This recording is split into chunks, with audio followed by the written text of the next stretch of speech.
የሞናሊዛ ስዕል ትዝ አለህ እንዴ? አይ እንደዛ እንኳን አይደለም። እንዴ ምንድነው ንገረኝ። ምንም አይደለም በቃ ተይው። መጀመሪያውኑ እንደዛ ብሎ አለመናገር ነው። አሁን ግን እየሰማሁህ ነው፣ ተናገር። ይኸውልሽ ለአንቺ አንድ የሚሆን ስራ ነበርና እሱን ልነግርሽ አሰብኩኝና ግን ደግሞ አንቺ ለምን ብለሽ ያን ስራ ትሰሪዋለሽ ብዬ አሰብኩና ተውኩት። በእርግጥ ትክክል ነህ። እኔ ስራ ምን ያደርግልኛል ብለህ ነው? ስራው እንኳን ለእንዳንቺ አይነት ሴት የሚሆን ስራ ነው። ማለቴ እንዳንቺ እኩልና ዘናጭ መሆን ነው የሚጠበቅብሽ። ሌላው ደግሞ እንግሊዝኛ ቋንቋ ችሎታሽ ነው። ምክንያቱም ከሰዎች ጋር ዜጎች ስለሚኖሩ ማለት ነው። እንዳልኩ ነው። እኔ እንኳን የመስራት ፍላጎቱ የለኝም። ቆይ ግን ስራው ምንድን ነው? በእርግጥ ዜጎች ይኖራሉ። እነሱ ዜጎች ከሀበሻ ጋር ማለቴ ከገዢና ሻጭን ማገናኘት ነው። ያ ደግሞ የቋንቋ ችሎታሽ ፐርፌክት መሆን ይጠበቅበታል ማለት ነው። በዛ ላይ ሪስክ ያለው ስራ ስለሆነ ያንን ሪስክ የምትቀበል ሴት ይፈልጋሉ።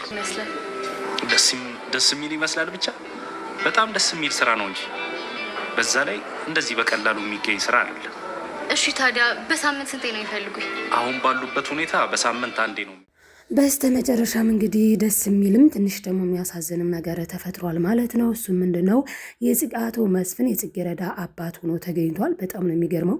እንግዲህ ጽጌረዳና እንዲሁም ደግሞ ነብዩ በጣም ነው የሚዋደዱት፣ በጣም ነው የሚፋቀሩት። ነገር ግን ጽጌረዳ እንግዲህ ያው እንደ አጋጣሚ ሆኖ እህት ሆና ተገኝታለች። ይሄ ደግሞ የሆነበት ምክንያት ፍቅርተ ማለት ነው ወይዘሮ ፍቅርተ ዘርፌን ይዛት ሄዳ ነበረ። ወዴት? ወደ አቶ መስፍን ቤት ማለት ነው። እናም አቶ መስፍን ሲያያት በጣም ነው የደነገጠው። ማንን ሲያይ? ዘርፌን ሲያይ ማለት ነው። እና በእርግጠኝነት እንግዲህ አቶ መስፍን የጽጌረዳ አባት ነው ማለት ነው። ስለዚህ ያው ነብዩ ፍቅረኛዋ ሆኖ ሊቀጥል አይችልም። እንደገናም ደግሞ በጣም የሚያሳፍረው ነገር አቶ መስፍን ራሱን ነው የሚወቅሰው። ምክንያቱም ተመኝቷትና አስቧት የነበረው የገዛ ልጁን ሆኖ ሲያየው በጣም ነው የሚያሳፍረው። እንግዲህ የገዛ ልጁ ነች አሁን ላይ እሱ ቤት እንደ ተመላላሹና እየሰራች ያለችው። ምክንያቱም ያው እናቷን ለማገዝ ማለት ነው። እናትየው ከነፌበን ቤት ነው መሰራው ወይዘሮ ዘርፌ ማለት ነው። ስለዚህ እናቷን ለማገዝ እንግዲህ እነ ነብዩ ቤት ከዩኒቨርሲቲ መልስ እየሰራች ነው ስራ ማለት ነው። እና ሁላችንም እንደምናውቀው ውዶች ይሄን አሁን ላይ እንግዲህ አቶ መስፍን አባቷ ሆኖ ተገኝቷል። ይህንን ደግሞ እንዴት ነው የሚለውንም በቀጣይ የምናየው ይሆናል። ላይክ ሰብስክራይብ እያደረጋችሁ ቤተሰብ ያልሆናችሁ ቤተሰብ ሁኑ። ቀጣዩን ክፍል ይዤላችሁ መጥቻለሁ። አብራችሁን እስከ ቪዲዮ ፍጻሜ እንድትቆዩ በአክብሮት እጋብዛለሁ ውዶች። እናም እንግዲህ የወይዘሮ ዘርፌም ማለት በተለይ ደግሞ የፌበን እናት ቅዷ የሚሳካላት ይመስላል። ምክንያቱም በእርግጥ አቶ መስፍን ፌበንን አይወዳትም። ምክንያቱም ስርዓት አልበኛ ስለሆነች አስባችሁታል። ከዚህ በፊት ራሱ የነብዩን ጓደኛ እኔ እኮ የገጠር ልጅ ነኝ ምናምን ስላለ ደግሞ እሱ ፈልጎ አይደለም ያለው አቶ መስፍን። ቤተሰቦች ግን ገጠር ናቸው አይደለ? እንዴት ናቸው ሲለው የሆነ አላደለ ክፍለ ሀገርን በጣም አንኳሳ ያ ምናምን የሚጠፈጠፍበት ምናምን እያለች በጣም ነው ስትንበላጠጥ የነበረው ማለት ነው። ስለዚህ በዚህም እንዴት ብሎ ሲመለከታት እንደነበረ አቶ መስፍን ተመልክተናል ማለት ነው። ስለዚህ እንግዲህ አቶ መስፍን ይፈቅዳል አይፈቅድም የሚለው ራሱ ሌላ አጠያያቂ ነገር ነው። ነገር ግን አሁን ላይ አቶ መስፍን ይህን የመሰለ ቤት ይህን የመሰለ ህይወት እየኖረ ልጁ ግን ከሱ ቤት ገብታ እየሰራች በትርፍ ጊዜዋ ከዛ ውጭ ደግሞ ትምህርቷን እየተማረች እንደሆነ ሲያውቅ እነሱንም ያው በጣም አንዳንዴ የሆነ ማለት ማግኘትም ማጣትም ያለ ነው። ግን ስናገኝ ደግሞ እግዚአብሔርን ማመስገን ነው እንጂ ሰውን ማንኳሰስ ጥሩ አይደለም። ዘርፌ እንግዲህ ይህን ያክል ዓመት በጽጌረዳ እድሜ ማለት ነው ይህን ያክል ዓመት እዛው ቤት እየሰራች እያገለገለች ነው ያለችው። ታዲያ ወይዘሮ ዘርፌ ደግሞ እንደዛ ሳይሆን የምታያት ምንድን ነው እዛ ቤት የማታስወጣት ራሱ ዘርፌ የምታውቀው ያንን ቤት ግን ሊያናውጥ የሚችል ሚስጥር ስላለ ነው። ምክንያቱም ከዚህ በፊት ፌበን ምን ብላ ነበር? ቆይ እማዬ ለምንድን ነው እነዚህን ሰዎች ከቤታችን ጠራርገን የማናስወጣቸው ብላ ነበረ። ታዲያ በዛ ሰዓት እናትዬ የመለሰችው መልስ ምንድን ነው? ዘርፌ የምታውቀውን ሚስጥር ሌላ ሰው ሰማው ማለት ለእኔ በጣም ትልቅ አደጋ ነው ነው ያለችው። እና ያን ሚስጥር ባታውቅ ኖሮ ይህን ያክል ዓመት ያገለገለቻትን ሴት አውጥታ ትጥላት ነበር ማለት ነው ወይዘሮ ፍቅርተ። እናም ስለዚህ ወይዘሮ ዘርፌ እቅድ ላይሳካም ሊሳካም ይችላል። ማለትም ነብዩን የፌበን ማድረግ ማለት ነው። እንግዲህ ከዚህ በፊት ምን ብላ ነበር ወይዘሮ ፍቅርተ ማለት ነው? አንቺ ጋር ዩኒቨርሲቲ የሚማር ልጅ አለው የአቶ መስፍን፣ ስለዚህ በደንብ ቅረቢው። ከዚህ በፊት ቦይፍሬንድ ገለመሌ ስትይ ዝም ያልኩሽ ወጣት ነሽ ብዬ ነው። አሁን ግን ትልቅ ሰው ሆነሻል። ስለዚህ ማግባት ያለብሽ ያንን ልጅ ነው ብላ ነው አስጠንቀቃት የነበረው። በዛ ሰዓት ፌበን በጣም ነው በቃ ደስ ያላት፣ ምክንያቱም ነብዩን ስለምታፈቅረው ማለት ነው። አሁን ላይ ግን ነብዩ በጣም ነው ልቡ የሚሰበረው። ምክንያቱም በጣም ወዷትና በጣም አፍቅሯት ስለነበረ ጽጌረዳን ማለት ነው። ጽጌረዳን በጣም አፍቅሯት ነበረ፣ ሁላችንም እንደምናውቀው። በእርግጥ ጽጌረዳ እንደዚሁ ራሱ ተወዳጅ ልጅ ነች። ለዛ መኮንንም ተማርኮባታል። እንዲሁም ደግሞ አሁን ስራ ያገኘላት ልጅ ራሱ በጣም ነው የተማረከባት። ግን መግቢያው ላይ ያስገባውላችሁ ሪከርድ ከዛው ላይ ማለት ነው መኳንንን ያመጣው ስራና እንዲሁም ደግሞ ለጽጌረዳ የመጣው ስራ አንድ አይነት ነው። ምክንያቱም የማዕድን ስራ ነው የሚለው ነገር ግን መኮንን ተደውሎለት አለቃ ዛሬውኑ ስራውን ካልሰራህ ችግር ይፈጠራል ብሎታልኝና ስለዚህ ይሄ ስራ አንድ አይነት ሆነ። ይሄ ስራ ዋጋ የሚያስከፍል ሊሆን ይችላል ብዬ አስባለሁ፣ እንደኔ ማለት ነው። እስኪ እናንተ ስም ትላላችሁ? ዶች እያሰባችሁን አስተያየታችሁን አስቀምጡልኝ። የፌበን ግን ብልግና በጣም ከጥግ ያለፈና የዘለለ ስለሆነ አቶ መስፍን በጣም ነው የተቆጡባት ማለት ነው። ስለዚህ ልጃቸውን ነብዩን ለእሷ ወደው ፈቅደው ያጋቡታል ማለት በጣም ከባድ ነው። ፌበን ግን ያደረገችውን ነገር ረስተዋለች። አቶ መስፍን ቤት ሄዳ እንዴት እሱን እንዳንኳሰሰችው። ምን አይነት አረውዬ ነው የሰውዬ? ምን አይነቱ ሸባ ነው እንዴ?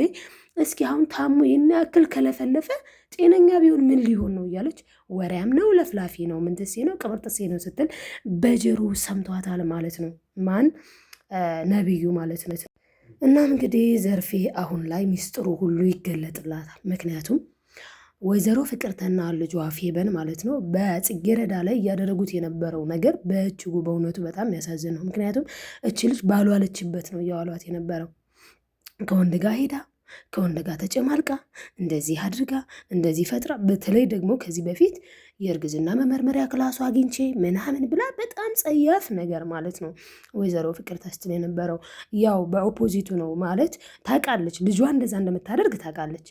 ግን ጽጌረዳ እንደዛ እንደማታደርግ ደግሞ ታውቃለች። ነገር ግን ለፌበን ሴፍቲ ሲባል ማለት ነው። ምክንያቱም ፌበን የምትማርበት ትምህርት ቤት እንዴት ምክንያቱም ፌበን የገባችው በብር ምናምን ነገር ነው። ጽጌረዳ ምስኪን ነች። ስለዚህ በእድል ግን እዛ ዩኒቨርሲቲ ጎበዝ ተማሪ ስለሆነች እየተማረች ነው።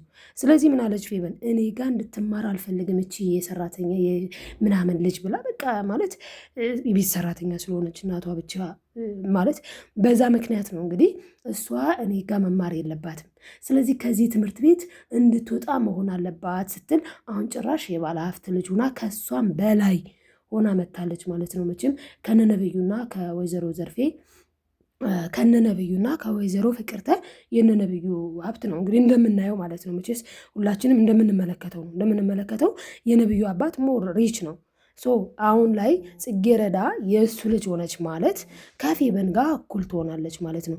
ባይዘወይ የቤት ሰራተኛ እናቷ ስለሆነች ራሱ እንኳን ከፌበን ያነሰ ልብስም አለበሰችም፣ ከፌበን ያነሰም አይደለም። ግን በቃ በጣም ብዙ ትናገራታለች፣ ብዙ ትጮባታለች።